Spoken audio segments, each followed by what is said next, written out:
Hello po, magandang araw. Tubusin po natin lisensya natin tayo ngayon kasi nakaapat na huli na tayo at kinumpiskate na nila yung pang-apat na huli, kinuha na nila yung lisensya. So tubusin natin yung apat kung magkano to, no? Okay, at saka itong huli natin ay itong isa sira yung sira yung plaka. So sabi nila 2,500. Yung the rest, yung tatlo may counterflow dito isa, yung isa may kargang bata at saka yung isa beating the red light. So tanungin natin yung apat kung magkano to. Okay, tara samahan nyo ako.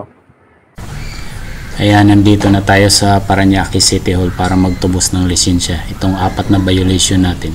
Kausapin natin na matawaran kahit 2 or 3 lang munang babayaran. Kasya lang po sa pera natin. Ayan. Pagdating natin dito sa main entrance, yan, pasok tayo dito. Okay. Then, turn left. Turn left po tayo dito agad, no?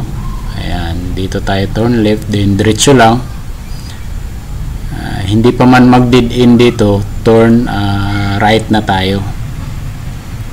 Ayan, nandito po banda yung traffic and parking management para po magtubos ng lisensya. So 2 step lang po, iabot lang doon natin, tapos bayad sa treasury, din balik, i-release na. So ayan, turn right na tayo dito. And then pagdating po sa unahan ng konti, ayan, turn left tayo nitong gilid nitong kuhaanan ng police clearance. Turn left tayo dito, yung mga window na yung police clearance. So dito po yung traffic and parking management para po sa magtubos ng lisensya natin. Ayan, dito na tayo sa window 1 tayo, iabot natin yung receipt ng nahuli tayo. So ayan, dito kay ma'am, no? Pinaka left side. Pwede po 3 lang muna, ma'am. 4. Mas pag-ipunan ko muna yung isa, mahal yung pinakahuli. 500, 1,000,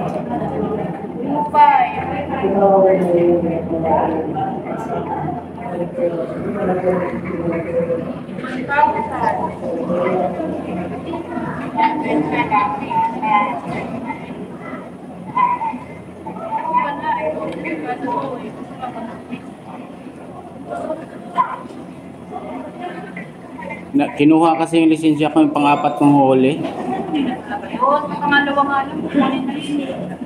Pangalawa ko palang ticket ko po na lang. Bigyan mo naman. Hindi kayo, masarap mali. Sa akin lang, Pwede po, makuha ko yung lisensya, 3 lang muna tubusin ko. Okay, yan po, pumayag sila na 2 lang muna babayaran, wala naman daw penalty. So yung binayaran natin is yan, sira yung plaka natin, expired, commemorative, no red plate. May plaka tayo niyan pero hatik, binangga tayo ng tricycle. So 2,500. Ito naman yung sa reckless driving, counterflow tayo dun sa bitter living, ayan po 1,000. So buti walang penalty at pumayag na 2 lang muna para pag-ipunan muna natin itong 2. Okay, naka-record na po siya. Pag gumawa ka ng license, mag-renew ka ng license mo, makikita po. So obligado ka talagang bayaran. Last year pa ito 2003, tsaka ito 2004, ito rin 2003. Okay, bayaran na natin sa Treasury of Office. Ayan, dito na tayo sa hallway, balik tayo, diretso lang tayo dyan, hindi na tayo mag-turn left papuntang Treasury Office. Bayaran lang natin sa either window 6 or window 7. So diretso lang, and pagdating dun sa end, turn right tayo, no? Ayan, dito.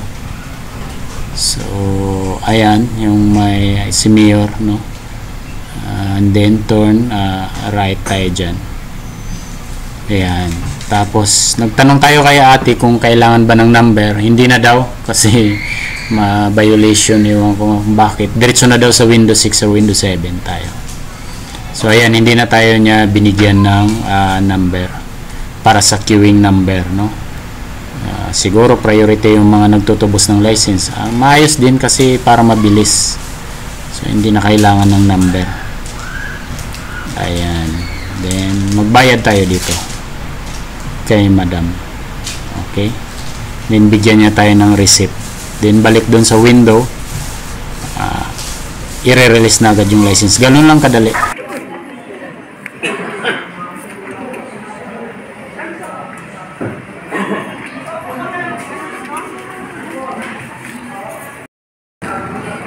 Ito na po, sir. Oo, Apo. magbabayad na lang ako kahit na